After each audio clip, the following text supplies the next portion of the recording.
सभी को नमस्कार। आज हम बीए फाइनल ईयर के प्रश्न पत्र फर्स्ट आधुनिक भारत के इतिहास के अंतर्गत मीर कासिम और प्लासी के युद्ध के पश्चात बंगाल की स्थिति के बारे में चर्चा करेंगे। विद्यार्थियों, इस वीडियो से पहले हमने प्लासी के युद्ध और उस समय की बंगाल की स्थिति की चर्चा की थी। उसके पश्चात हम मीर कासिम के बारे में उसका संक्षिप्त में परिचय जानेंगे। मीर कासिम मीर जाफ़र का दामाद था और वह एक समृद्ध परिवार से था, इसीलिए मीर जाफ़र ने उसे अपने दामाद के रूप में चुना। मीर जाफ़र जब शासनकाल में था तब मीर कासिम पूर्णिया एवं रंगपुर का फौजदार था और एक जो योग्य सेनानायक के जो गुण होने चाहिए उससे मीर कासिम भरपूर रूप से शामिल था। एक महत्वाकांक्षी व्यक्ति का था और बंगाल का नवाब बनने की ख्वाहिश रखता था। ऐसी स्थिति के अंतर्गत मीर कासिम किस स्थिति में मीर जाफ़र को हटा करके बंगाल का नवाब बना, इसकी चर्चा हम पहले वाले वीडियो में कर चुके हैं। अब हम मीर कासिम के बंगाल के नवाब बनने के पश्चात बंगाल की स्थिति या उसके द्वारा किए गए प्रशासनिक कार्यों पर चर्चा करेंगे। नंबर 1 है इसके अंतर्गत सेना का पुनर्गठन। मीर कासिम ने नवाब बनते ही सबसे पहले सेना का पुनर्गठन किया। पुनर्गठन के लिए उसे बहुत सारा धन चाहिए था। इस धन के लिए उसने एक जो राजस्व विभाग था उसका पुनर्गठन करा। राजस्व विभाग के पुनर्गठन के लिए उसने क्या किया कि अपने जो विश्वस्त व्यक्ति थे उसको राजस्व विभाग के अंतर्गत नियुक्त किया और सरकारी खर्चों को कम करने का प्रयास करा। इसलिए उसे जो व्यक्ति नाकाबिल लगते उन लोगों को उसने नौकरी से निकाल दिया और जनता पे अनेक नए कर लगाए। फलस्वरूप उसकी आय के अंतर्गत काफ़ी सुधार हुआ। बंगाल की जो स्थिति थी, आर्थिक स्थिति, उसमें पहले से काफ़ी सुधार आया। अगला बिंदु है आंतरिक तथा बाह्य आक्रमणों से बचने के लिए राजधानी परिवर्तन। जब मीर कासिम को लगा कि अंग्रेज़ों का बंगाल में बहुत ज़्यादा हस्तक्षेप है, इसलिए या मराठाओं के बाह्य आक्रमण या आंतरिक स्थिति अपने राज्य के मजबूत करने के लिए उसने राजधानी परिवर्तन की सोची। उसके लिए उसने अपनी राजधानी मुर्शिदाबाद जो वर्तमान में थी उस समय, उसकी जगह अपनी राजधानी मुर्शिदाबाद के स्थान पर उसने मुंगेर अपनी राजधानी बनाई, जो कलकत्ता से काफ़ी दूर थी, क्योंकि कलकत्ता अंग्रेज़ों के नज़र में था और वह वहाँ की स्थिति से दूर करने के लिए अंग्रेज़ों के प्रभाव को दूर करने के लिए उसने मुंगेर को सुरक्षित स्थान माना और वहाँ पर अपनी राजधानी परिवर्तन कर दी। अगला बिंदु है बारूद एवं तोपखाना का कारखाना बनाना। मुंगेर में जाकर के मीर कासिम ने बारूद तथा तोपखाने के कारखाने बनाने शुरू कर दिया।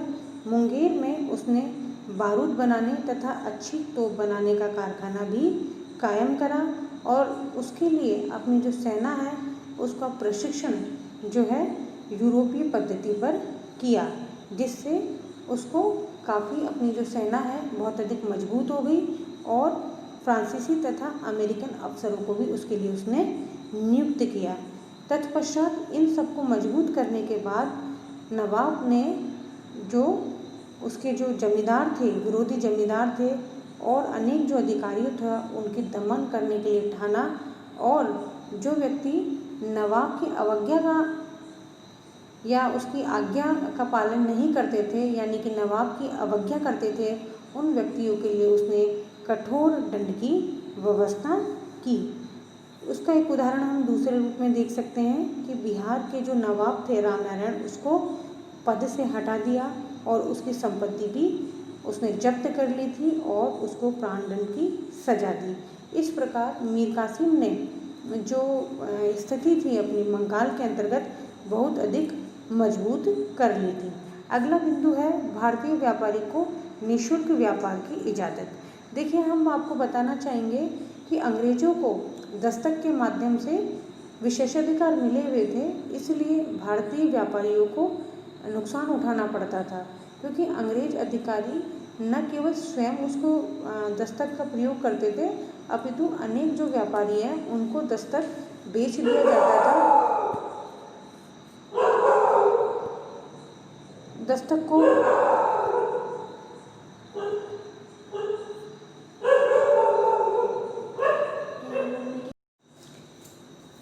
दस्तक की जो स्थिति थी वह 1717 के आसपास ही प्रारंभ हो चुकी थी।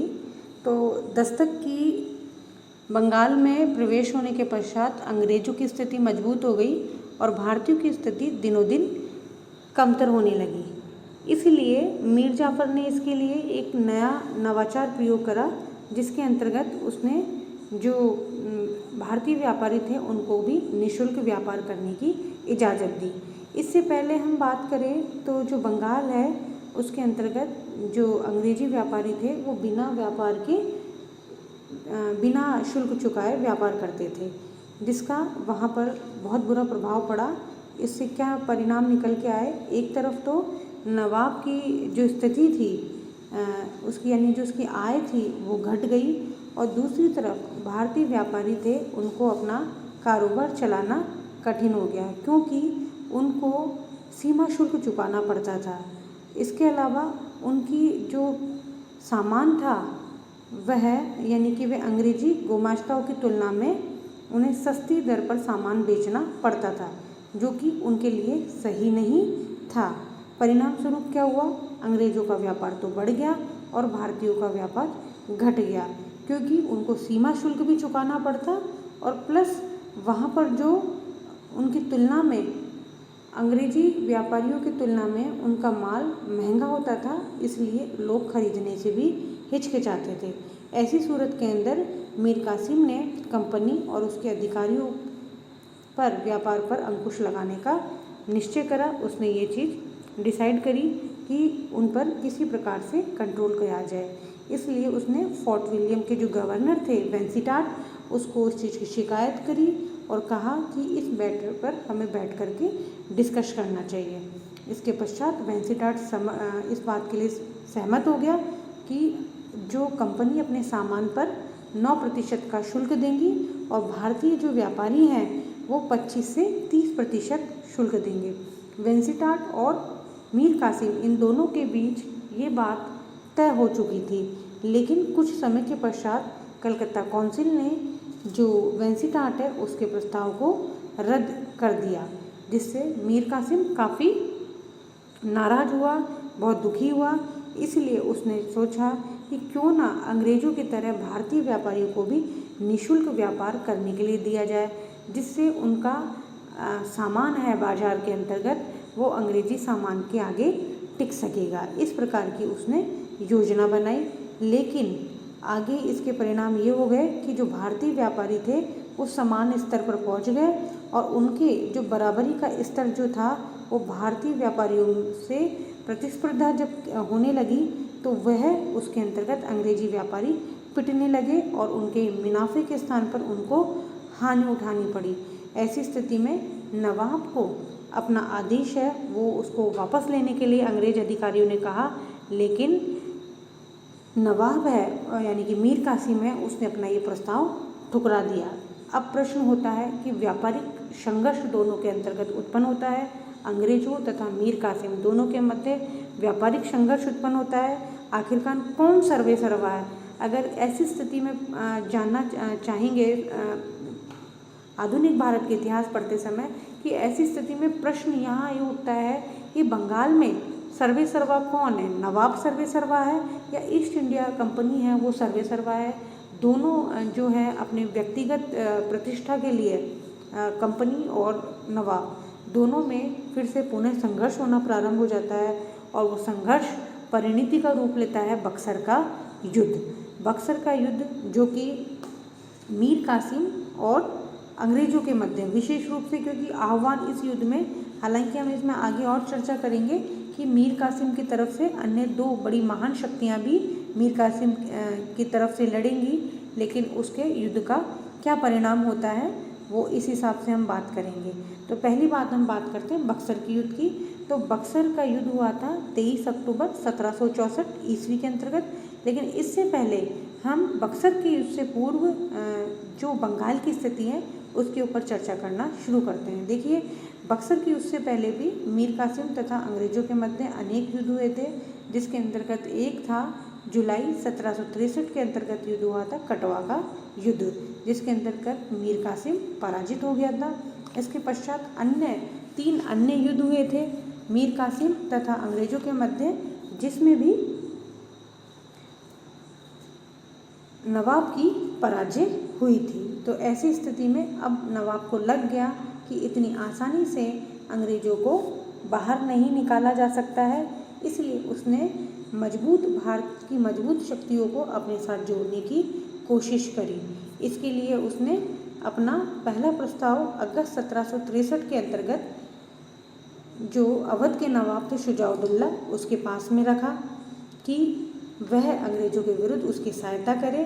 बदले के अंतर्गत वह उसे 10 करोड़ रुपए मूल्य के जवाहरात देगा। प्रारंभ में तो शुजाउद्दौला ने इस बात में कोई इंटरेस्ट नहीं लिया, लेकिन बाद में उसे 10 करोड़ रुपए के जब जवाहरात देखे तो उसकी रुचि उसके अंतर्गत आई।